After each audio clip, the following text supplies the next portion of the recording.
first and foremost, for people who don't know what Sens.ai is, you've brought the product here with you. It's easier to show than to tell. Easier to show than tell. It is a headset with 2 ear cups on it, and it's very special. What does it do? What kind of product is it? How do people use it?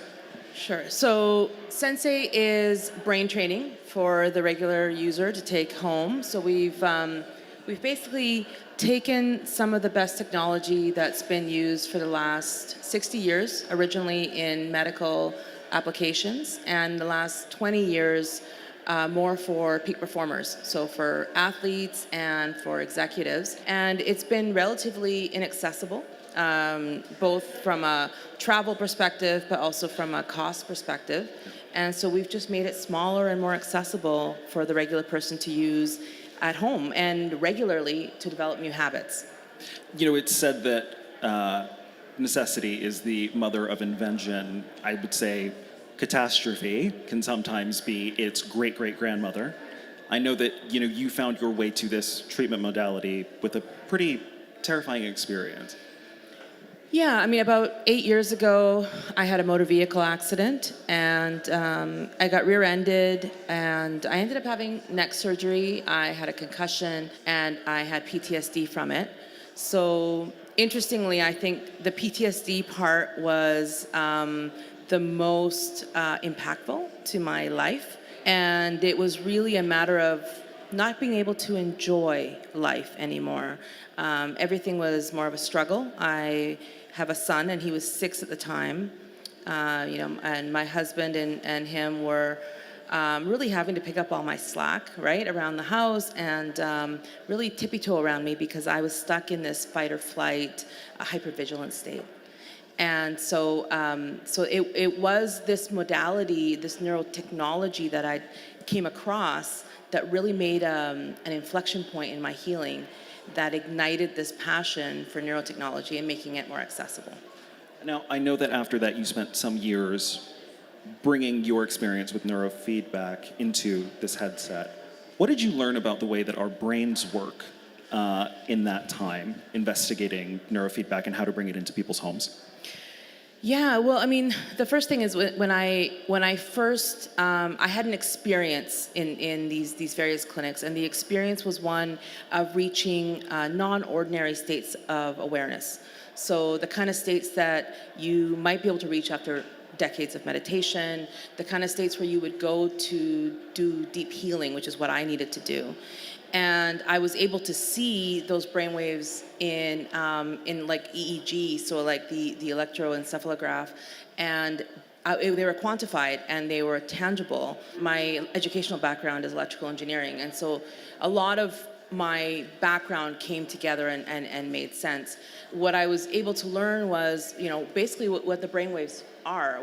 There's a lot of, we have neural activity, right, in our brains.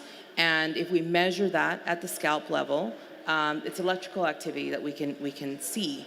And so the brain waves, are all present. All these various frequencies are always present, but there's signatures that are associated with different states of being, right? So for example, right now we are in a beta dominant state that is very much focused on our senses. It's much more, analytical. Right, and so let's say that's 15 to sort of 40 hertz, right? That's cycles per second. So that's a relatively fast brainwave, and that's actually where we predominantly spend our time until we go to sleep at night, where we're in less than 4 cycles a second delta states. And what I realized is that the juice of life is in between. Right? That is the alpha relaxation states, the theta, deep meditative states, and even higher than the beta, the gamma states, where you find epiphanies, right? Where you find creative insight. And that we could actually train and stimulate into those states in relatively, it's non-invasive technology. So without pharmaceuticals, without even psychedelics, you could do that on your own, and without decades of meditation.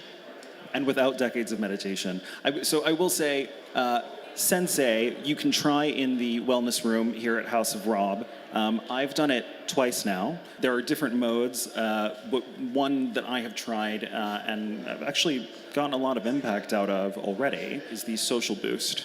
And so I'm wondering if you can talk, in particular about what you wanted this device to do, how it works, and how it can sort of. What are the use cases? What can using this device regularly do for its users? For sure. So what we talk about it as doing boost, train, and assess, right? To kind Boost, train, and assess. Right. And so what you did was a boost. And so the boost uses light therapy, so transcranial photobiomodulation, which is just infrared light through the skull.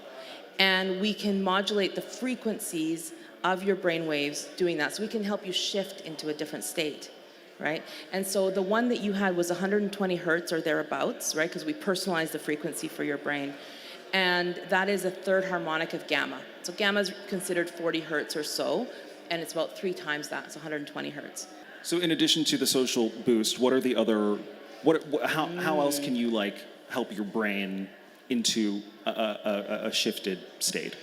Yeah, with Sensei. I mean, there's so many. If you think of we talked about the beta state, and then we talked about the delta state for sleep, right?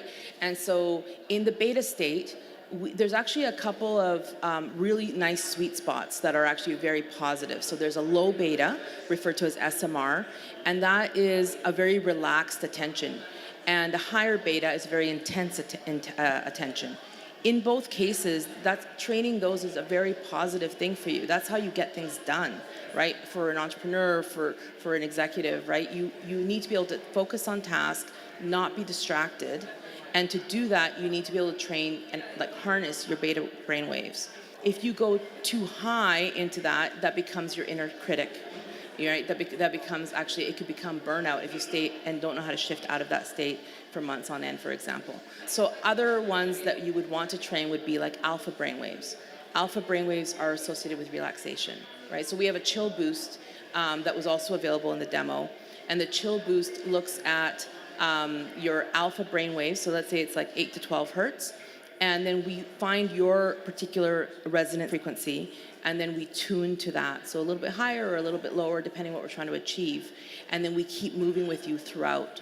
One of the unique things about Sensei is that we have electrodes in addition to the photobiomodulation. So we're reading your brain waves, and that's why we personalize the frequency of the stimulation with the lights. How is this manifesting for people? I know the product launched about 6 months ago. Yeah, we started delivering about 6 months ago. I mean, it's been 5 years in R&D, through the pandemic with all the manufacturing woes. And what are people telling you about, what are some of the changes you've heard from your users? Yeah, that's ultimately the most rewarding part, right? And maybe the scariest part as well at the beginning. I had, conversations with especially the early users just to see how it was going, how they were using it. I guess a couple stand out. One is, one gentleman, and he was an advanced meditator, and he was actually on sabbatical. But what he was saying to me was that he probably hadn't really realized how much, how distracted he was during his meditations, and that now he was able to really dial in, and so he felt a real shift. But in his life, his wife had said to him that he was a good listener. He said, I've never been accused of that before. And that's ultimately what the true measure of it is. Are your relationships better? Are you showing up better for the people in your life? He also said that his kids irritated him less. So he was less reactive, right? So wait, this is actually really profound. So what you were saying is we have a way to change our brains to make us nicer to the people closest to us. I think ultimately, Sensei's it's a game, it's a gamified app, and we talk about the me level unlocks the we level, unlocks the all level. If we don't look after the me part, we can't really expect to be present in our relationships and be, mindful creators. So it makes sense. We start feeling more focused. We start feeling more relaxed. We show up better, right? So that's just early days. That's the first month. That's how many people are using the headset now? About 3,000. About 3,000. Okay. And what are the sort of like other use cases? You talked a little bit about getting to sleep. You talked about being able to pay, sharper attention, being able to be more engaged socially. What else can this technology do? Well, I'll share. I have an investor group that's been really great with me, really loyal through the years, and they're all avid golfers, right? So really, it depends on your goals, like anything else. So these guys, like one of my lead investors, he has been playing for decades. He plays in tournaments. He's in golf, got memberships at golf courses, and he was able to take 3 strokes off his game, which was 25% for him, which was remarkable. That's not nothing. I hope anyone who's in the PXG room right now is listening to this, because that's a material difference He in was your pretty game. braggy about it. I heard anecdotally people were like, he's unbearable. He's unbearable. I got to get one of those. But it also, it's not just your brain. You have a mode. I was looking at the app earlier. You have a mode that also trains your heart rate, and conditions your heart rate variability. Yeah, I mean, when we were looking at designing the system, I thought this technology is so powerful, and in particular neurofeedback. And I thought, why hasn't it scaled, right? And so part of that was what's missing from this system. And part of it was the body. We needed to bring the body in, the nervous system in, as part of that experience. It's actually step 1, the gamified experience. We have to balance the nervous system, and we do that with HRV training. And so everybody's measuring HRV with the Aura, with the Whoop, right? And it's become very known in mainstream that this is a great correlate for our nervous system's ability to handle stress. And so what we're doing, we're not the first to do it. HeartMath has been doing this for some time. We've been able to integrate it into this system, and show that we can train HRV with resonance breathing and be able to move it in a very short period of time. And especially when people are having, I had a very low HRV when I had PTSD. So when people are really stuck in that fight or flight, it's just a great alternative to medication. I'm very curious to know where AI plays in. The naming, if you haven't seen the name of the brand, is Sens, SENS.ai, Sens.ai. How does AI work within this program?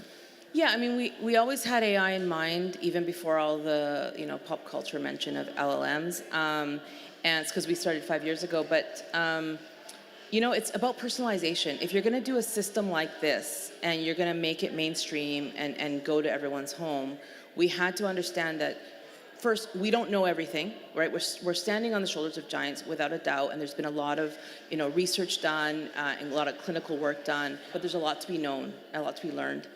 So it's a learning system by its design, but it's also personalizing for you across all your sessions. And so that's a big part of the learning system. Another piece, and this is more of the roadmap and long-term vision for Sensei, is that the data set that we're collecting from this healthy population is a correlate for detection and treatment of dementia, insomnia, ADHD.